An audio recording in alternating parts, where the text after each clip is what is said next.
വയനാട്ടിൽ നിന്നുള്ള തത്സമയ വിവരങ്ങളുമായി അരുൺ വിൻസെന്റ് ചേരുകയാണ്. അരുൺ, എന്തൊക്കെയാണ് നിലവിലെ അവിടുത്തെ സാഹചര്യം, ഏറ്റവും പുതിയ വിവരങ്ങൾ? ആദിത്യൻ, മേപ്പാടി മുണ്ടക്കൈ ഉരുൾപൊട്ടലിന്റെ വ്യാപ്തി മണിക്കൂറുകൾ കഴിയുമ്പോൾ വർദ്ധിക്കുന്ന ദയനീയമായ സങ്കടകരമായ കാഴ്ചയാണ് നമുക്ക് ഇവിടെ ഒന്ന് പറയാൻ കഴിയുക. 54 മൃതദേഹങ്ങളാണ് ഇതുവരെ കണ്ടെത്തിയിരിക്കുന്നത്. 23 പേരുടെ മരണം സർക്കാർ ഔദ്യോഗികമായി സ്ഥിരീകരിച്ചിട്ടുണ്ട്. ഇനിയും നിരവധി പേർ വിവിധ സ്ഥലങ്ങളിൽ പല സ്ഥലങ്ങളായി കുടുങ്ങിക്കിടക്കുന്നതായിട്ടാണ് റിപ്പോർട്ടുകൾ പുറത്തു വരുന്നത്.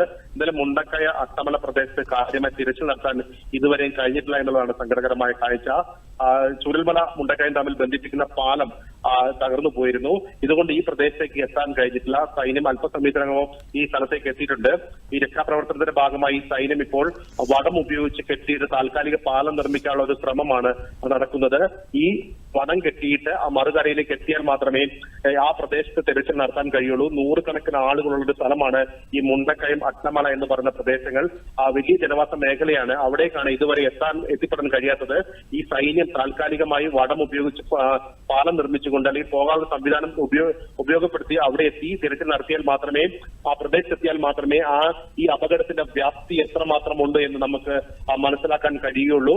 അരുൺ വിൻസൻ, നിലവിൽ ചൂരൽമല പ്രദേശത്ത് മാത്രമാണോ ഈ അപകടം ദുരന്തം വിതച്ചിരിക്കുന്നത്, അതോ മറ്റു മേഖലകളെയും ബാധിച്ചിട്ടുണ്ടോ? ഇത് നിലവിൽ മേപ്പാടി മുണ്ടക്കൈക്കാണ് ആദ്യം ഉരുൾപൊട്ടലുണ്ടായത്. അവിടെ നിന്നാണ് ഈ അട്ടമല അടക്കമുള്ള സ്ഥലത്തേക്ക് ഇതിന്റെ വ്യാപ്തി എത്തിയത്. നിലവിൽ ഇപ്പോൾ ഈ മുണ്ടക്കയം അട്ടമല പ്രദേശം, അതായത് ആദ്യം ഉരുൾപൊട്ടലുണ്ടായ സ്ഥലമാണ് ഈ മുണ്ടക്കയം അട്ടമല പ്രദേശം എന്ന് പറയുന്നത്. രണ്ടും ചെറിയ ഗ്രാമീണ മേഖലയാണ്. അവിടേക്കാണ് ഇതുവരെ എത്തിപ്പെടാൻ കഴിയാത്തത്. അവിടെ എത്തി തിരച്ചിൽ നടത്തിയാൽ മാത്രമേ നമുക്ക് ഈ മരണത്തിന്റെ വ്യാപ്തി അല്ലെങ്കിൽ അപകടത്തിന്റെ വ്യാപ്തി എത്രമാത്രം ഉണ്ട് എന്ന് നമുക്ക് അറിയാൻ കഴിയുള്ളൂ. 100 കണക്കിന് വീടുകളുള്ള പ്രദേശം ഈ അട്ടമല എന്നൊക്കെ പറയുന്ന പ്രദേശങ്ങൾ. അവിടെ നിരവധി ആളുകൾ ഈ പുഴയുടെ സമീപത്തെത്തി തങ്ങൾ രക്ഷിക്കണമെന്ന് ആവശ്യപ്പെടുന്ന ഒരു കാഴ്ച നമുക്ക് കാണാൻ കഴിയും. ആളുകൾ മറുകരയിലാണുള്ളത്. അങ്ങോട്ട് എത്തിയാൽ മാത്രമേ ഈ ദുരന്തത്തിന്റെ വ്യാപ്തി എത്രമാത്രം ഉണ്ട് എന്ന് നമുക്ക് പറയാൻ കഴിയുള്ളൂ. 75-ലധികം ആളുകളാണ് വിവിധ ആശുപത്രികളായി കഴിയുന്നത്. വയനാടിന്റെ ചുമതലയുള്ള മന്ത്രി AK ശശീന്ദ്രൻ ഈ അപകട സ്ഥലത്തെത്തി സന്ദർശിച്ചിട്ടുണ്ട്. നിലവിൽ NDRFന്റെയും പോലീസിന്റെയും ഫയർഫോഴ്സിന്റെയും റവന്യൂ വകുപ്പിന്റെയും സന്നദ്ധ പ്രവർത്തകരുടെ നേതൃത്വത്തിൽ കൂട്ടായ രക്ഷാപ്രവർത്തനമാണ് ഇവിടെ നടത്തുന്നത്. സൈന്യത്തിന്റെ ആദ്യ ഗ്രൂപ്പാണ് അല്പസമയത്തിനകം മുമ്പ് ഇവിടെ എത്തിയിരിക്കുന്നത്. ഈ സൈന്യം സമയത്തിനുള്ളിൽ തന്നെ മറുകരയിൽ എത്തുമെന്നാണ് നമ്മൾ പ്രതീക്ഷിക്കുന്നത്. അവിടുത്തെ തിരച്ചിൽ നടത്തിയാൽ മാത്രമേ ഈ ഒരു അപകട വ്യാപ്തി നമുക്ക് കാണാൻ കഴിയുകയുള്ളൂ. എന്തായാലും ഈ ഉരുൾപൊട്ടൽ പശ്ചാത്തലത്തിൽ പ്രധാനമന്ത്രി അടക്കമുള്ളവർ സഹായ വാഗ്ദാനങ്ങൾ ചെയ്തിട്ടുണ്ട്. എന്തായാലും വലിയൊരു ദുരന്തമാണ് വയനാട് സംബന്ധിച്ച് ഇപ്പോൾ ഉണ്ടായിരിക്കുന്നത്. വയനാട് ചുമതലയുള്ള മന്ത്രിക്ക് പുറമെ 5ഓളം മന്ത്രിമാരാണ് ഇങ്ങോട്ട് എത്തുന്നത്. അവർ ഏകദേശം കോഴിക്കോട് എത്തിയിട്ടുണ്ട്. അല്പസമയത്തിന് തന്നെ വയനാട്ടിലെത്തുമെന്നാണ് നമ്മൾ പ്രതീക്ഷിക്കുന്നത്. എന്തായാലും ഈ ആളുകൾ കൂടുതലുള്ള അല്ലെങ്കിൽ ആളുകൾ ഈ മുണ്ടക്കയം അടക്കമുള്ള സ്ഥലങ്ങളിലേക്ക് ആളുകൾ രക്ഷാപ്രവർത്തന സഹായം എത്താൻ വേണ്ടി അതിനും ആവശ്യപ്പെടുന്ന ഒരു കാഴ്ചയാണ് കാണാൻ കഴിയുന്നത്. ആളുകൾക്ക് അങ്ങോട്ട് എത്തിപ്പെടാൻ കഴിയാത്തൊരു സാഹചര്യമുണ്ട്. അരുൺ, നിലവിൽ സൈന്യം എത്തിയ സാഹചര്യത്തിൽ പാലമടക്കം തകർന്നുവെന്ന റിപ്പോർട്ടുകൾ ഉണ്ടായിരുന്നു. അപ്പോൾ ബെയിലി പാലമടക്കം നിർമ്മിച്ചുകൊണ്ട് രക്ഷാപ്രവർത്തനം മുന്നോട്ട് കൊണ്ടുപോകാനാണോ ആദ്യഘട്ടത്തിൽ അവർ തീരുമാനിച്ചിരിക്കുന്നത്?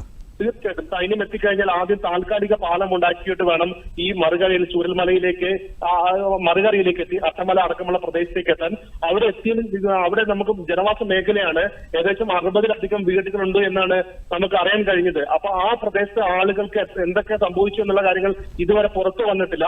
അവിടേക്ക് സൈന്യം എത്തി തിരച്ചിൽ നടത്തിയാൽ മാത്രമേ ഈ മരണത്തിന്റെ വ്യാപ്തി എത്രമാത്രമുണ്ട് എന്ന് അറിയാൻ കഴിയുള്ളൂ. എന്നാലും നാവികസേനയുടെ ഒപ്പം ഏഴിമല എന്ന നാവികസേനയ്ക്ക് അല്പസമയത്തിനകം തന്നെ എത്തുന്നതാണ് നമ്മൾ പ്രതീക്ഷിക്കുന്നത്. മറ്റു പ്രധാനപ്പെട്ട കാര്യം എന്ന് പറയുന്നത് ഇതിനോട് ചേർന്നുള്ള വെള്ളാർമല സ്കൂൾ തകർന്നു എന്നുള്ളതാണ്. കാരണം ഈ കഴിഞ്ഞ ദിവസം വരെ ദുരിതാശ്വാസ ക്യാമ്പായി പ്രവർത്തിച്ച ഒരു സ്കൂളാണ് ഈ വെള്ളാർമല സ്കൂൾ എന്ന് പറയുന്നത്. അവിടെ ഈ ദുരന്തത്തിന്റെ പശ്ചാത്തലം അല്ലെങ്കിൽ അപകടം മുൻകൂട്ടി കണ്ടുകൊണ്ട് ഇന്നലെ രാത്രി ഏകദേശം 12 മണിയോടെയാണ് ഈ വെള്ളാർമല സ്കൂളിലുള്ള ദുരിതാശ്വാസ ക്യാമ്പിലുള്ള ആളുകളെ മാറ്റിയത്. അതുകൊണ്ട് തന്നെ വലിയൊരു അപകടം അവിടെ നിന്ന് ഒഴിവാക്കാൻ കഴിഞ്ഞു എന്നുള്ളതാണ് നമുക്ക് പറയാൻ കഴിയുന്നത്. എന്തായാലും ഈ അട്ടമല മുണ്ടക്കയം പ്രദേശത്താണ് ഇനി തിരച്ചിൽ ബാക്കി നിൽക്കുന്നത്. സൈന്യം എത്തി അപ്പുറത്തേക്ക് താൽക്കാലിക പാലം ഉണ്ടാക്കി അല്ലെങ്കിൽ മറ്റൊരു സംവിധാനം ഉണ്ടാക്കി അവിടെ എത്തിയാൽ മാത്രമേ ഈ അപകടത്തിന്റെ വ്യാപ്തി നമുക്ക് മനസ്സിലാക്കാൻ കഴിയൂ. എന്തായാലും ശക്തമായ മഴ തന്നെ തുടരുകയാണ്. ഒപ്പം വലിയ പാറക്കെട്ടുകളും മരങ്ങളും ഒക്കെ ഈ റോഡിലേക്ക് ഈ തോടിലൂടെ ഒലിച്ചു വന്നിട്ടുണ്ട്. അതുകൊണ്ടാണ് രക്ഷാപ്രവർത്തനം വളരെ ദുസ്സഹമായി തന്നെ നിൽക്കുന്നത്. അവിടേക്ക് എത്തിപ്പെടാൻ കഴിയാത്തൊരു സാഹചര്യമുള്ളത്. എന്നാൽ ഈ മരങ്ങളൊക്കെ മുറിച്ചു മാറ്റി താൽക്കാലികമായി ചെറിയ ചെറിയ കമ്പികൾ ഉണ്ടാക്കിയ പാലം ഉണ്ടാക്കി അതിലൂടെയാണ് ആ സൈന്യം കടന്നു പോകാനുള്ള ശ്രമം നടത്തുന്നത്. എന്തായാലും ആ സ്ഥലത്തേക്ക് എത്തിക്കഴിഞ്ഞാൽ മാത്രമേ അവിടെ തിരച്ചിൽ നടത്തിയാൽ മാത്രമേ ഈ അപകടത്തിന്റെ വ്യാപ്തി എത്രമാത്രം മാത്രമുണ്ട് എന്ന് പറയാൻ കഴിയുള്ളൂ ആദിത്യൻ. ശരി, വയനാട്ടിൽ നിന്നും അരുൺ വിൻസെന്റ് ആണ് ദൂരദർശൻ വാർത്തകളോട് വിവരങ്ങൾ പങ്കുവച്ചത്.